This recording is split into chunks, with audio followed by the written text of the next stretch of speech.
اے میرے محبوب پیغمبر صلی اللہ علیہ وسلم، کائنات والوں میں اعلان کر دیجئے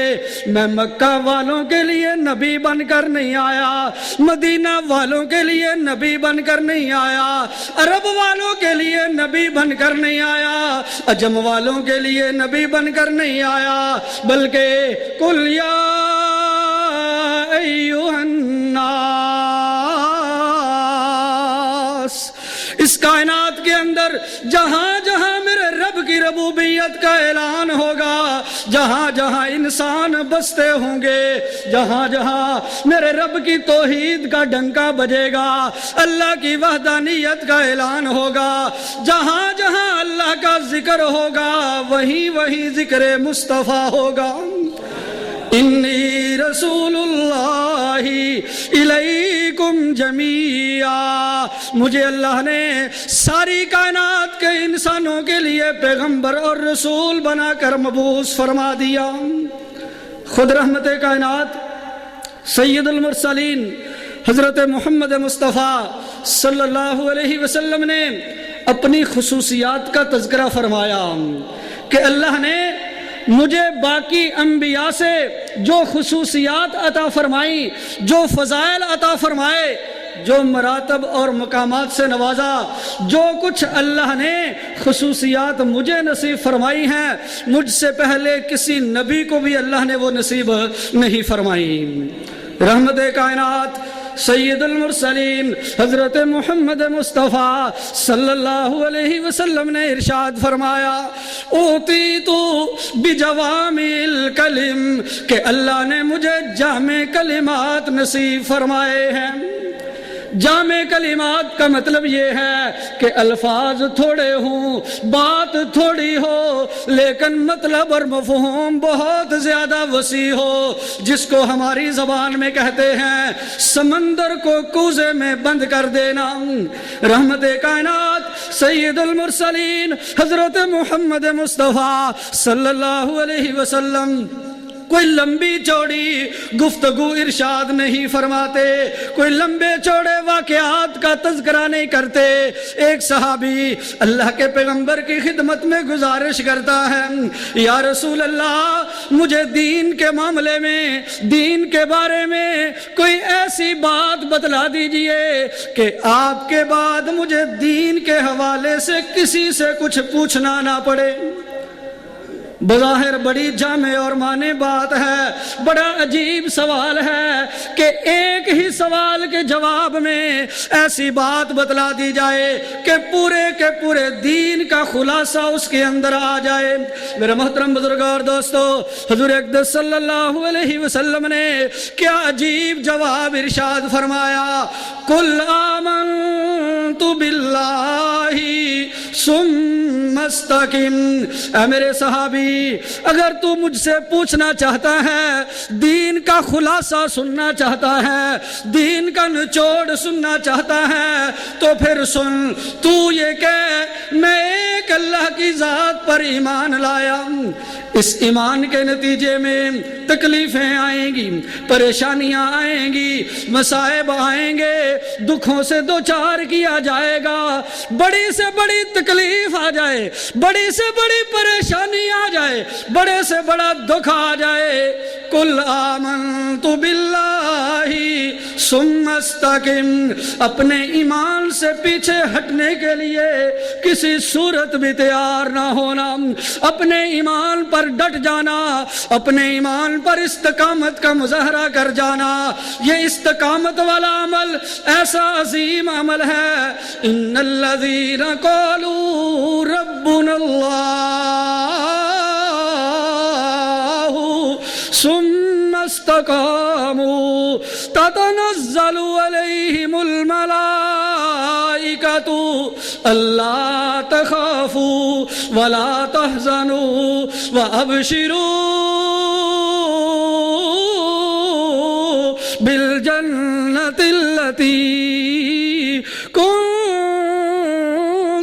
توعدون۔ فرمایا وہ لوگ جو زبان سے یہ کہہ لیتے ہیں کہ ہمارا پروردگار ایک اللہ ہے، ہمارا حاجت روا، مشکل کشا، بگڑی بنانے والا، نفع اور نقصان کا مالک، دور و نزدیک ہر ایک کی پکار کو سننے والا اور اس کا جواب دینے والا، عالم الغیب، حاضر و ناظر، مختار کل صرف ایک اللہ ہے، کھوٹی قسمتیں کھری کرنے والا،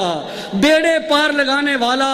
اولاد دینے والا، عزت اور ذلت کا مالک، نفع اور نقصان کا مالک، ربنا اللہ، وہ صرف اور صرف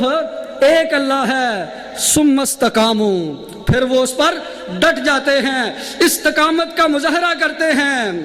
باتیں کرنے والے جتنی مرضی باتیں کرتے رہیں، تانے دینے والے جتنے مرضی تانے دیتے رہیں، زبان درازیاں کرنے والے جتنی مرضی زبان درازیاں کرتے رہیں، اور جو مرضی زبان سے الفاظ بولتے رہیں، وہ اپنے ایمان سے کسی صورت بھی پیچھے ہٹنے کے لیے تیار نہیں ہوتے، اپنے رب کی ربوبیت کا اعلان کرتے چلے جاتے ہیں، تو پھر اللہ کی طرف سے رحمتوں کے فیصلے ہوتے ہیں۔ تتنزل علیہم الملائکہ، اس بندے کی موت کا وقت جب آتا ہے، موت کے فرشتے جنت کا لباس لے کر اس کا استقبال کرتے ہیں، اور ان کی زبان پر یہ الفاظ جاری ہوتے ہیں، اللہ تخافوا ولا تحزنوا وابشروا بالجنہ۔ اے مرنے والے، دنیا کی زندگی میں رہ کر اللہ کی ربوبیت کا اعلان کرنے والے، اللہ کو اپنا حاجت روا اور مشکل کشا سمجھنے والے، شرک و بت پرستی اور قبر پرستی سے بیزاری کا اعلان کرنے والے، آج اللہ کا اعلان سن۔ اللہ نے جو تیرے ساتھ وعدہ کیا تھا، آج وہ وعدہ پورا ہونے لگا ہے، اب تجھے ڈرنے کی ضرورت کوئی نہیں، غمگین ہونے کی ضرورت کوئی نہیں۔ وَأَبْشِرُوا بِالْجَنَّةِ، اس جنت کی خوشخبری اور بشارت حاصل کر جس کا اللہ کی طرف سے تیرے ساتھ وعدہ کیا جاتا تھا۔ تو میرے محترم بزرگوں اور دوستو، یہ ہے استقامت کا نتیجہ، ثابت قدمی کا نتیجہ، ایمان پر ڈٹ جانے کا نتیجہ۔ یہ نہیں کہ اپنے آپ کو بندہ کہے تو مومن، مسلمان، ایمان کا اظہار کرنے والا ہو، لیکن اگر ایمان کے مقابلے میں برادری آ گئی تو ایمان سے پیچھے ہٹ گیا، برادری کو آگے رکھ لیا کہ ناک نہیں رہتی جی۔ میرے محترم بزرگوں اور دوستو، اس ناک کو رکھنے والے، دنیا کی عزتوں کو رکھنے والے سب کچھ کر گزرے، لیکن ناک پھر بھی نہیں رہی۔ یہ دنیا والوں کی باتیں چند دن باتیں کرنے والے کریں گے، یہ عارضی زندگی ہے، ختم ہو جانے والی زندگی ہے۔ اس دنیا میں رہتے ہوئے اگر بندے کو کچھ بھی راحت و آرام نہ ملا اور اس کے نتیجے میں آخرت کی زندگی راحت و آرام والی بن گئی، تو یہ سودا سب مہنگا نہیں ہے، بلکہ اس سے بڑا سودا سستا ہو ہی کوئی نہیں سکتا۔ تو میرے محترم بزرگوں اور دوستو، حضور اقدس صلی اللہ علیہ وسلم کو اللہ نے خصوصیات عطا فرمائی۔ بات لمبی ہو رہی ہے، فرمایا اللہ نے مجھے جامع کلمات عطا فرمائے، وَنُصِرْتُ بِالرُّعْبِ، اور اللہ نے روب کے ذریعے میری مدد فرمائی کہ میں دشمن کا مقابلہ کرنے کے لیے نکلتا ہوں، ابھی میں دشمن سے کہیں دور ہوتا ہوں، 1 مہینے کی مسافت پر ہوتا ہوں کہ اللہ میرا روب اور دبدبہ دشمن کے دل میں ڈال دیتے ہیں، اور دشمن میں مقابلہ کرنے کی ہمت اور طاقت نہیں رہتی۔ وَجُعِلَتْ لِيَ الْأَرْضُ مَسْجِدًا وَطَهُورًا، فرمایا اللہ نے میرے لیے ساری کائنات کی زمین کو پاکیزگی کا ذریعہ بنا دیا اور سجدے کی جگہ بنا دیا۔ پہلی امتوں کے اندر عبادت گاہ کے علاوہ نہیں ہو سکتی تھی، یہ اللہ نے اس امت پر فضل فرمایا کہ بندہ زمین پر کسی بھی کونے کے اندر موجود ہو، اللہ کی عبادت کا وقت ہو جائے، وہی کھڑے اللہ کی بندگی اور عبادت کو سر انجام دے سکتا ہے۔ عبادت کے لیے طہارت حاصل کرنا، وضو کرنا شرط ہے، لیکن اگر پانی موجود کوئی نہیں، پانی استعمال کرنے کی قدرت اور طاقت نہیں ہے، اسی زمین پر بیٹھ کر مٹی کے ذریعے بندہ بندہ تیمم کر لے اللہ کی طرف سے اس کے لیے پاکی کا فیصلہ کر دیا جاتا ہے، وہ اللہ کی بندگی اور عبادت کر سکتا ہے۔ اور فرمایا وَأُحِلَّتْ لِيَ الْمَغَانِمُ، اللہ نے میرے لیے مال غنیمت کو حلال کر دیا، مال غنیمت کو حلال اور پاکیزہ قرار دے دیا۔ اور حضور اقدس صلی اللہ علیہ وسلم نے ارشاد فرمایا جتنے بھی نبی اس کائنات میں تشریف لائے، ہر نبی اپنی اپنی قوم کا پیغمبر اور رسول بن کر آیا، اور اللہ نے مجھے ساری کائنات کا نبی اور رسول بنا کر اس کائنات کے اندر مبعوث فرما دیا۔ اور آخری خصوصیت کا تذکرہ کرتے ہوئے ارشاد فرمایا وَخُتِمَ بِيَ النَّبِيُّونَ، انبیاء کرام علیہم السلام کا وہ سلسلہ جو حضرت آدم سے شروع ہوا،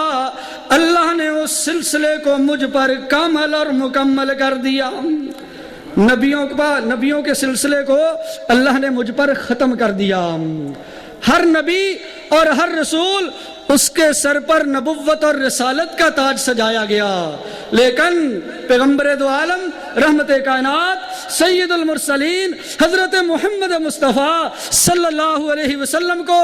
جہاں اللہ نے نبوت اور رسالت سے سرفراز فرمایا، وہی ختم نبوت کا تاج بھی آپ کے سر پر سجا دیا گیا۔ میرے محترم بزرگوں اور دوستوں، ختم نبوت اہل سنت والجماعت کا یہ عقیدہ اور نظریہ ہے کہ آپ صلی اللہ علیہ وسلم کے بعد قیامت کی صبح تک کوئی ذلی یا بروزی نبی اس کائنات کے اندر آ سکتا نہیں۔ جس طرح ذلی یا بروزی قرآن کوئی نہیں، ذلی یا بروزی کعبہ کوئی نہیں، اسی طرح ذلی یا بروزی نبی بھی کوئی نہیں۔ نبوت ہر حوالے سے اور ہر قسم کی اللہ نے آپ صلی اللہ علیہ وسلم پر ختم فرما دی۔ سیدنا حضرت عیسیٰ علیہ السلام آپ کی زبانی قرآن کریم کے اندر یہ بشارت خوشخبری موجود ہے وَمُبَشِّرًا بِرَسُولٍ يَأْتِي مِن بَعْدِ اسْمُهُ احمد۔ ہر آنے والے نبی نے آپ صلی اللہ علیہ وسلم کی نبوت اور رسالت کا اعلان اپنی اپنی قوم میں کیا۔ حضرت عیسیٰ علیہ السلام باقاعدہ طور پر آپ صلی اللہ علیہ وسلم کا نام نامی اسم گرامی ذکر کر کے وَمُبَشِّرًا بِرَسُولٍ يَأْتِي مِن بَعْدِ اسْمُهُ احمد، کہ میں ایک ایسے رسول کی خوشخبری اور بشارت تمہیں سناتا ہوں جو میرے بعد آئے گا اور اس کا نام احمد ہوگا۔ حضور اقدس صلی اللہ علیہ وسلم کا آسمانوں پر نام احمد ہے اور زمین پر آپ کا نام محمد ہے۔ سب کہہ دو صلی اللہ علیہ وسلم۔ تو حضرت عیسیٰ علیہ السلام نے اپنی امت کے لوگوں کو یہ خوشخبری اور بشارت سنائی، اور یہاں پر بھی لفظ ہیں بعد کے کہ میرے بعد ایک نبی آئے گا اور جس کا نام احمد ہوگا۔ مرزا غلام احمد قادیانی ملعون جس نے جھوٹی نبوت کا دعویٰ کیا، اگرچہ حضور اقدس صلی اللہ علیہ وسلم کے بعد جو بھی نبوت اور رسالت کا دعویٰ کرے گا وہ جھوٹا بے ایمان کذاب اور دجال تو ہو سکتا ہے، نبوت اور رسالت کے سلسلے کے ساتھ دور دور کا بھی اس کا واسطہ اور تعلق نہیں ہو سکتا۔ سچے نبی کی یہ علامت اور نشانی ہے کہ وہ جو بھی پیشین گوئی کرتا ہے، جو بھی وہ بات زبان سے نکالتا ہے، وہ 100% حق اور سچ پر مبنی ہوتی ہے۔ اس مرزا غلام احمد قادیانی نے اپنے متعلق تقریباً 109 دعوے کیے۔ کبھی اپنے آپ کو کہتا ہے میں نبی ہوں، کبھی کہتا ہے میں مسیح موعود ہوں، کبھی کہتا ہے کہ میں امام مہدی ہوں، کبھی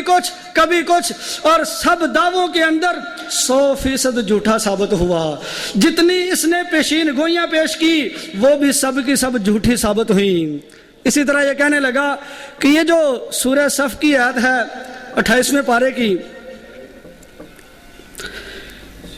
وعلیکم السلام، جس میں احمد کا نام ذکر ہے، مرزا غلام احمد قادیانی کہنے لگا کہ میرا نام ہے غلام احمد، غلام تو ویسے ہی ساتھ لگ گیا ہے، اصل میرا نام احمد ہے۔ امیر شریعت سید عطا اللہ شاہ صاحب بخاری سب کہہ دو رحمۃ اللہ علیہ، اللہ رب العزت نے آپ کو جو ذوق عطا فرمایا تھا، خلق کائنات نے آپ کو جو بصیرت عطا فرمائی تھی، فرمانے لگے کہ میرا نام عطا اللہ ہے، عطا تو ویسے ہی ساتھ لگ گیا ہے، اصل میرا نام اللہ ہے، میں نے تیرے جیسے کانے کو نبی بنا کر بھیجا ہی نہیں، تو کہاں سے آ گیا ہے۔ یہ ایک الزامی جواب تھا اس کا مرزا غلام احمد قادیانی کے حوالے سے۔